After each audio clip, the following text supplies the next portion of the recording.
It takes someone who has discovered their purpose to work in the path that is truly destined for them. Purpose mostly comes through listening.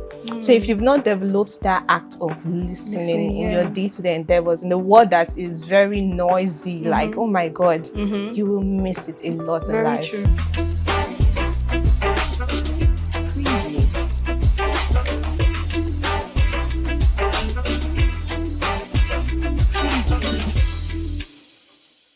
Is purpose still relevant in a world obsessed with trends?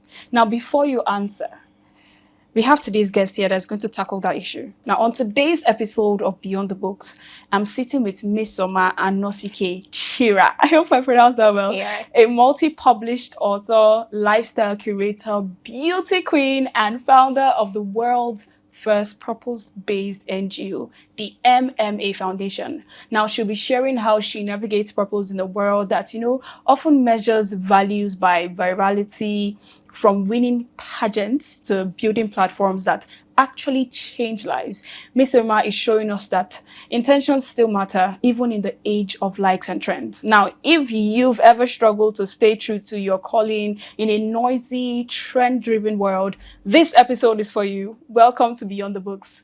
Welcome, Mmesoma. Thank you so much. First of all, I just want to say Like I'm happy you're here. Applauding me right now.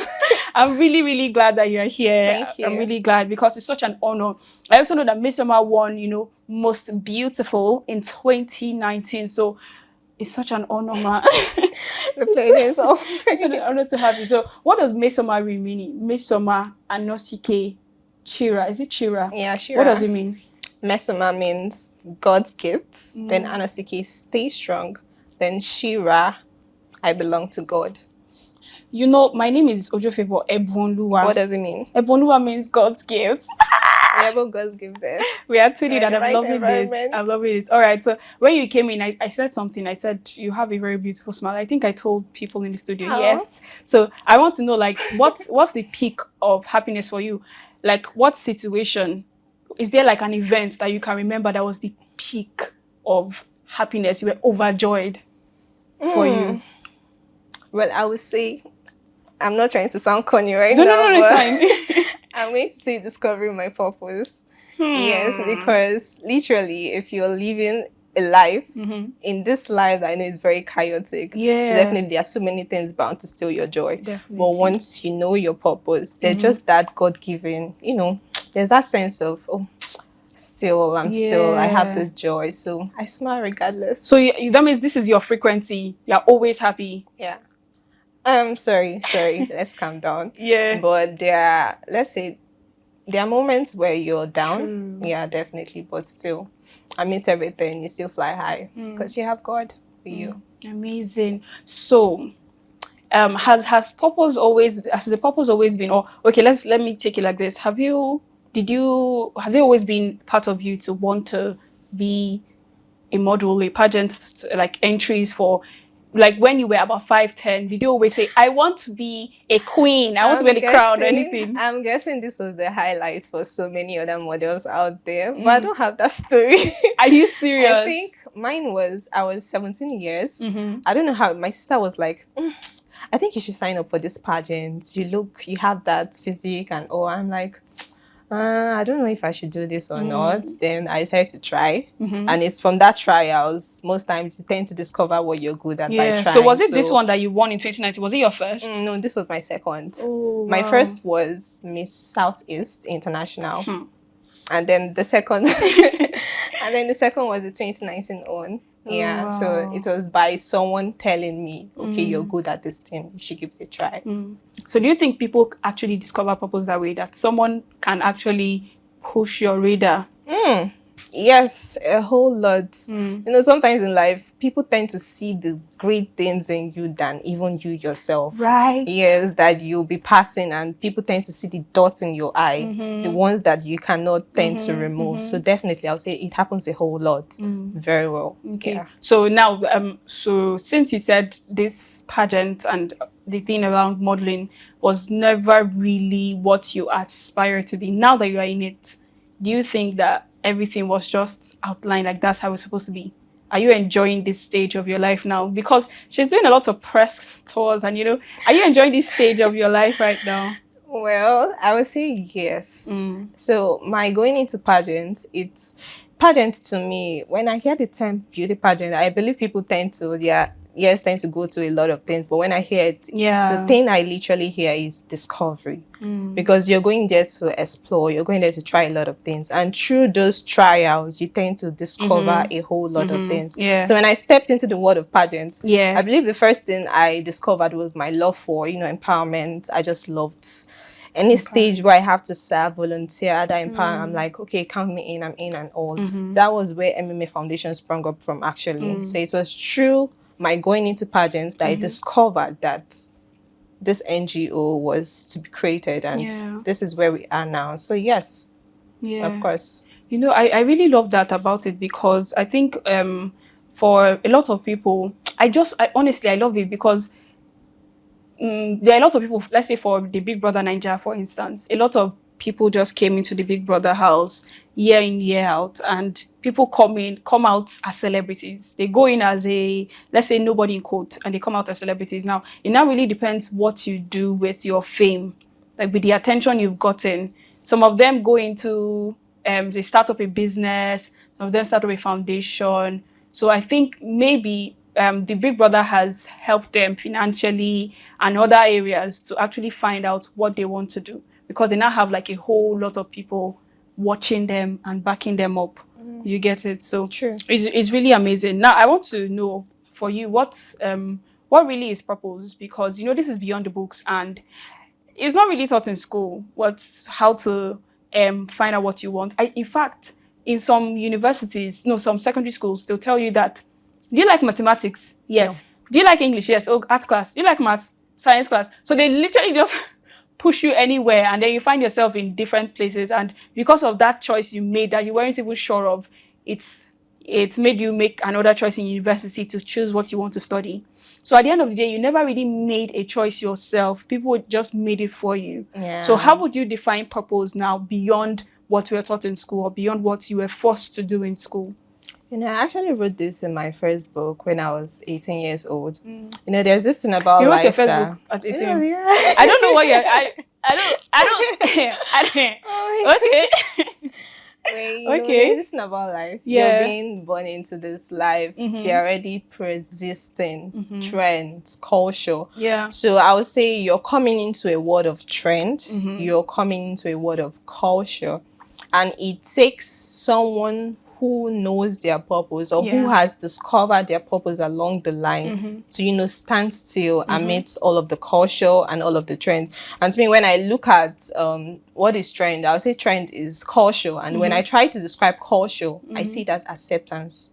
Okay. So when you're born into a world that is definitely bound or described, or there's this prescription that you have to follow to make you accepted, it takes someone who has discovered their purpose to work in the path that is truly destined for them. So I'll say purpose is that one thing that truly gives your heart peace, or makes you find fulfillment. It is in impacting a life. It is in touching one's soul. It could be in the very little things you do, but you do not just realize it. That is purpose. People see purpose as a big thing, but the funny scheme of things here is that purpose it can be found in the littlest, tiniest moments in your life. So it mustn't really be grand. Because when you make it grand, it now feels like it's one big feat that you need to attain. You can be living your life, but you're fulfilling your purpose. And you know it because you have that deep inner sense of fulfillment. That is purpose. Don't go too far. Don't make it big. It's in the little things. So now, with the definition you've given me, I just unconsciously, I just started putting your definition in my life to understand the times where I was actually in purpose. Because I always thought, now you just clarified, I always thought that purpose was that one big thing. So I always feel like, have I always? But now you said that it could even be in the little things, in your daily activities, your work, other things like that. So now I'm now reflecting on myself to see whether, I have actually been in purpose for this long, honestly. All right, so now I want to know, can you walk us through the whole understanding, knowing your purpose? Because after you've defined what it is, so for you, you can use yourself as a yardstick now. Walk us through you discovering that I want to own MMA Foundation. I want to be an author. Let's Oh understand my how God. do people just stumble into purpose? I think it's predestined, and you have to. I don't know. So let me know for me. I think it's that purpose happens in a lot of ways. Okay. It can, for some people, it can be stumbling into it. For some people, it can be waking up into it. For some people, it might be saying yes to a particular thing that your heart has been nudging you to do. So my own journey started when I don't know. I keep saying when I was 18 years old. I'm So not oppressed. It's fine. I'm just going to leave it like that. There are some Yeah. people that just started early. So, True. but let me not True. navigate right now. True. So mine was when I was 18 years old when I competed in that pageant. Yes, like I said, there was a lot of discovery. That pageant was the first trial was quite a hard nut to crack for me. The second was even worse because it just feels like there were lots of things I needed to fight. It was tough. People tend to see the outer layer most times, Yeah. but neglecting the inner Yeah, part. yeah. So there are a lot of things that went on behind the scenes that made me. When I won that pageant, I was like, okay, there are lessons learned here, and I believe that the generation out there need to hear this thing as well. And that was what made me scribble my first book. Yeah. So most times, purpose doesn't. You see, mine just started from a pageant, and the next thing I'm writing a book. Exactly. And what people tend to miss out in life is that purpose could be that thing you call your mind. People tend to, oh, my mind keeps telling me to do this. My mind. Sometimes your mind can be the Holy Spirit speaking to you. But then if you're not aware, you tend to miss these little things. Yeah. So whenever I hear, I tend to listen and then act on it. So purpose mostly comes through listening. So if you've not developed that act of listening in your day-to-day endeavors, in the world that is very noisy, like, oh my God, you will miss it a lot in life. In a world where you were being born into trend, you were being born into culture, born into a world that is wildly and grossly accepted by people who are working or living through acceptance. It's hard. So I would say listening. Yeah. That is the key. Just Yeah. listen.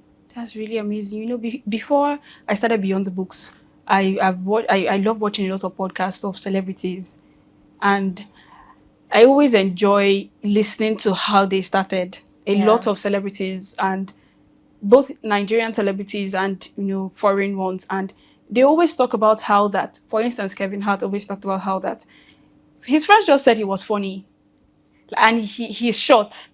So his friends called him like a kid. He thought that he was short because he was a child. So when he kept growing and he did not grow in height, his friends just, and then his friends just said he was funny. Oh, you're funny. Can you crack a joke for me? And he can just come up with a joke on the spot. And it was just that nudge from someone that made him, in fact, he has started a whole career. He has a whole company running in millions of dollars because one person said something. Yeah. So as you said, sometimes our purpose might not, it's just to listen. Imagine if he the didn't. pain, from the compliments, from every single thing. Are you listening? Yes. And I've had a guest on this show that she said the reason why she started what she's doing, she runs an NGO as well for girl child, was because when she was much younger, she was raped constantly for over 10 years.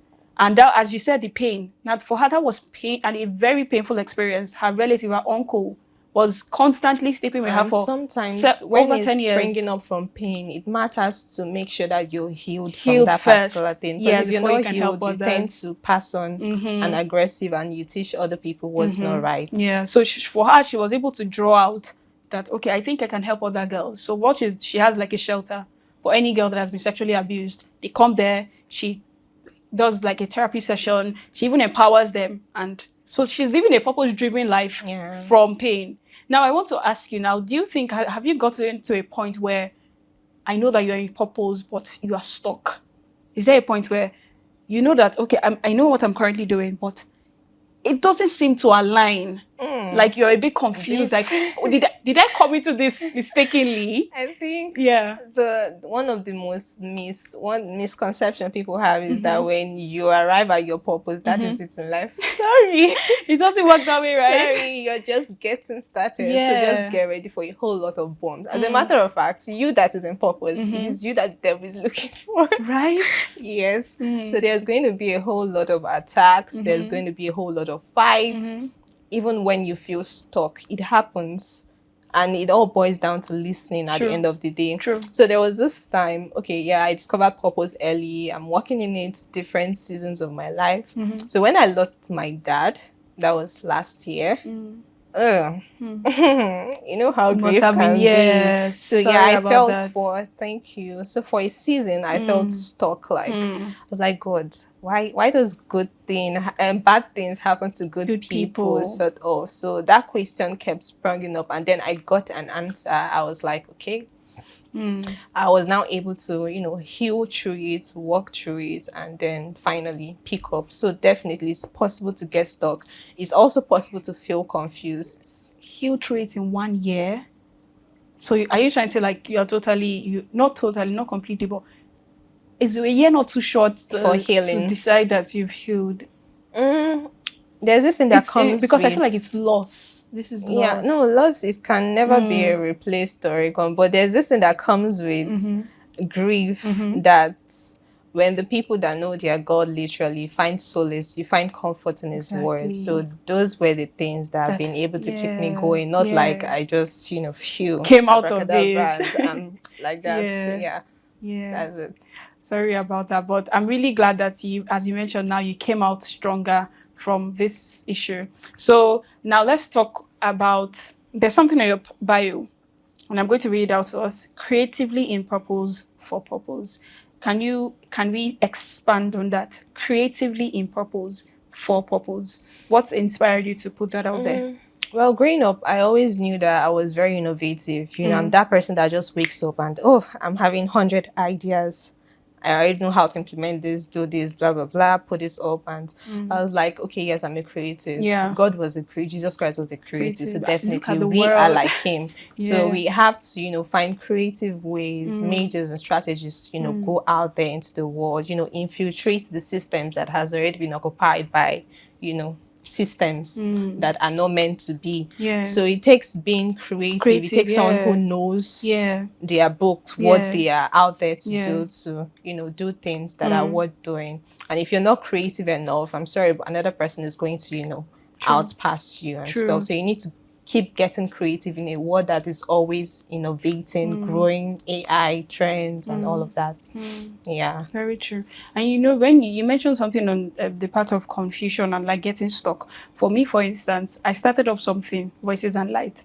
And the night before I put it out there, like I started running, because in fact, I think there is something that we need to understand in acceptance, where we accept that, okay, there is a vision for what I want for my brand, but it takes steps to get there. So I envisioned how I wanted to launch, but it did not really turn out that way. So I had to take other routes. So the night before I started, I think I put it on my social media. It was around 11. And I said, who is online? Like, who is online? Anybody? Come and encourage me. That night, I just sat down on my bed and I started crying. I just felt like it was too heavy for me. And like, am I doing the right thing? Am I starting out right? There was a lot of questions were coming to my head. And honestly, for me, what I just needed was sleep. I think I was just tired. When I woke up the next morning, I just started up, and it was really amazing. Right? So let's talk about your book. Okay. You guys, she's an author and she's an amazing, amazing author. Now we have the Beyond the Clock here. I don't know why we are tuning in almost everything. We have Beyond the Clock here, and we have Purpose Discovery Workbook, and I'm really in love with this, and it's not even out yet. I think the design is very welcoming alone. Thank you.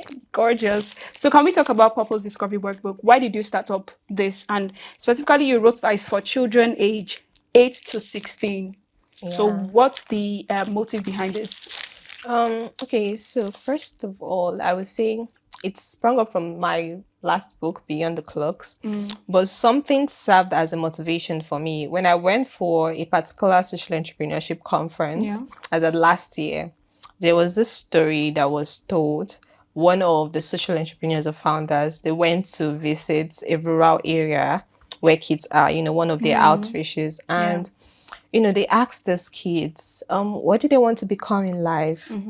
One of them said, I want to become a soldier so that I can take revenge and kill the people who had, killed us, or who had, fought us and stuff like that. So imagine that there are still kids with this kind of mentality that they want to become something out of anger, out of revenge, out of pain. Yeah. So who would be there for them? Who would educate these kids? Let's say the urban areas, some of them, they have parents who are, but how about those who are in the rural areas? How do they get to know all of these things? So we want to educate them that this is what your purpose is meant to be. There's a transformation that is meant to happen. Okay, that young boy that answered, I want to become a soldier because I want to take revenge. There's a particular mentorship he can receive that would enable him, pivot and say, okay, I want to become a soldier because I've had this experience and this experience really broke me down. And then I do not want the same experience to happen to other people. Children. So it's about perspective. Exactly. What line do you see it from? So this boy had the wrong perspective. So it takes someone who has that right perspective to show it to them. So literally, I would say this is one of the motive. I think you know what? I think there's a boy in my church that needs to read this book. Shall I tell you why? Okay, it's a funny story. So I was in the Sunday school in church, and then I asked the children, like, okay, I can't remember the topic of the Sunday school, but I asked the little boy. He was not very little though. He was around 11, 12. And I said, Blessing, his name is Blessing. Blessing, what do you want to be in future? Okay, I asked every other person. Some people said lawyers, doctors, we know. And I said, Blessing, what do you want to be in future? Blessing said, I want to be, in fact, two responses. He said, I want to be a bus conductor. I said, Blessing, why? He said, because bus conductors have a lot of money in their hand. So he believes that... This is another misconception. Exactly. He believes that bus conductors have a lot of money and, they are like on top of the world. You get it? And then for me, I'm not going to lie now. For me, the second experience for me was when I was much younger. Now, don't judge me. I was around 5, 6. Every time my father goes to buy fuel, right? And we stop at the fuel station, I always wanted to be that, I don't know what they call them now, the people that attend to you to buy. Yeah, because they were holding a lot of money always in their hands. So imagine if Blessing, or if I had seen this book earlier on and about purpose discovery, I would have been able to understand that, it's not really all about that. And it would direct my pattern. That spoke about money there. When you're driven by money, because it tends to be a thing actually in today's world. Everybody wants to attain that right education. They want to work and they want to get that money. But most times when you're in those spaces and you're being driven by just the ego, the money, you tend to be deprived of a lot of things. Sometimes the most treacherous thing is your peace. And living life devoid of peace is something you do not want to do to yourself. So what I tend to advise people is, first of all, discover your paths.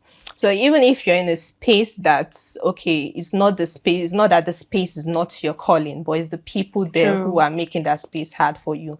There's still going to be that deep sense of fulfillment because you're still doing what you want to do. Very true. So it matters. It really matters, because you tend to ask yourself a whole lot, what's this life for? Like, this life is nothing. This life is meaningless. And so if you're being driven by money, it should not be the end goal, literally. Purpose, that should be like the end goal. Honestly, I don't know. A lot of Nigerians would argue this with you. I'm telling you, a lot. They will argue this with you because a lot of people, in fact, in this office now, when we even just go for like vox pop to get people's opinion, the first thing, I get tired of it, because the first thing people ask you, are you giving us money?